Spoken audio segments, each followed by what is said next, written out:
শুভ সকাল বন্ধুরা, সবাই কেমন আছে? আশা করছি ভালো আছো এবং সুস্থ আছো। বড়দেরকে প্রণাম জানাই, ছোটদেরকে অনেক অনেক ভালোবাসা। শুনতেই পাচ্ছ আমাদের এখানে কীর্তন হচ্ছে। আমাদের এখানে অষ্টম প্রহর হচ্ছে আজ বড় ভোগ।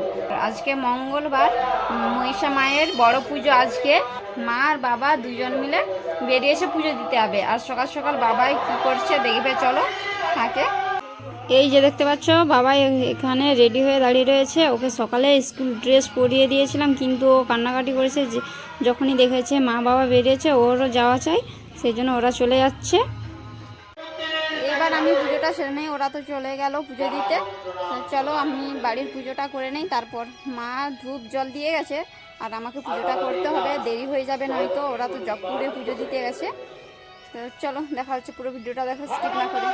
বন্ধুরা দেখতে পাচ্ছ আমি পুজো সেরে নিয়েছি, মন্দিরের গেটটা লাগিয়ে দিয়েছি। আমি বাইরে থেকে তোমাদেরকে দেখিয়ে দিচ্ছি। ফ্রেন্ডস, আমি রিলস বানাবো বলে সাজুগুজু করেছি। আমার লুকটা কেমন লাগছে অবশ্যই কমেন্ট করে জানাবে। তো আমি রিলস বানিয়েলেই তারপর তোমাদের সাথে আবার সন্ধ্যাবেলায় পুজো মণ্ডপে দেখা হচ্ছে। শুভ সন্ধ্যা বন্ধুরা, আমরা মন্দিরে যাব। তো সন্ধে হয়ে গেছে, বাবা মা দুজনে সন্ধেবেলায় এসেছে। মায়ের ওখানে গিয়ে একটা খুব সুন্দর মা মনসার ফটো এনেছে, তোমাদেরকে এটা দেখায়। এই যে দেখতে পাচ্ছ, খুব সুন্দর মায়ের ফটো। বন্ধুরা ভালো করে মায়ের ফটোটা দেখে নাও, দূর থেকে হয়তো ভালোভাবে দেখতে পাচ্ছ না। খুব সুন্দর জায়গাটা, মন্দিরটাও খুব সুন্দর। আমার যাওয়ার ইচ্ছে আছে, কিন্তু এখন যেতে পারবো না, পরে যাব। খুব সুন্দর দেখতে পাচ্ছ তো। আমি রেডি হয়ে গেছি, দেখতেই পাচ্ছ আমাকে কেমন লুকটা লাগছে। এই শাড়িটা পরে, এটা পুজোতে নিয়েছি সুতির শাড়ি। তো কেমন লাগছে অবশ্যই কমেন্ট করে জানাবে। তো চলো বন্ধুরা, সেখানে মন্দিরে গিয়ে দেখা হচ্ছে। সাথে একটা জলের বোতল নিয়েছি, দেখতে পাচ্ছ। আর ওইদিকে ঠাকুমা আর বাবাই আসছে, ও লাফালাফি করছে। ফাইনালি চলে এলাম। আর আমাদের এখানের বড় ভোগের দিনে রাত্রে খাওয়ানো হয়। তো দেখতে পাচ্ছ সবাই অন্ন সেবা করছে ওখানে। আর এখানে দেখো, এই ভাইটা বলছে আমাদেরকে ভিডিও করবে না বৌদি। আর এখানে যারা পরিবেশন করবে তাদের লুকটা খুব সুন্দর লাগছে। স্যান্ডো গেঞ্জির সাথে পাল্লা নিয়েছে আর ধুতি পরেছে। আর মেয়েরা দেখছো সাদা শাড়ি লাল পাড় পরেছে পরিবেশন করবে বলে।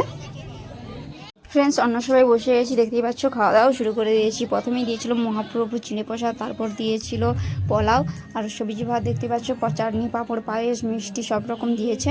এবার করে এখানে দাঁড়িয়ে আছি। আমরা এসেছিলাম 10টার দিকে, তো প্রচুর ভক্তের ভিড় ছিল, সেই জন্য বাড়ি থেকে আসিনি।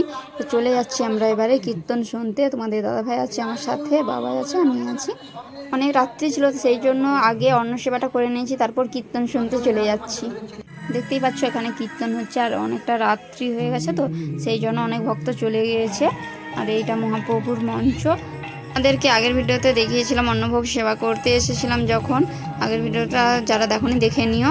আমি এখানে কীর্তন শুনতে বসে গেছি। আর তোমাদেরকে বলছি, যারা হরিভক্ত বা কৃষ্ণ ভক্ত তারা অবশ্যই হরে কৃষ্ণ বলে কমেন্ট করে জানাবে। আমি বাড়ি চলে এসেছি, অনেক রাত্রি হয়ে গেছে।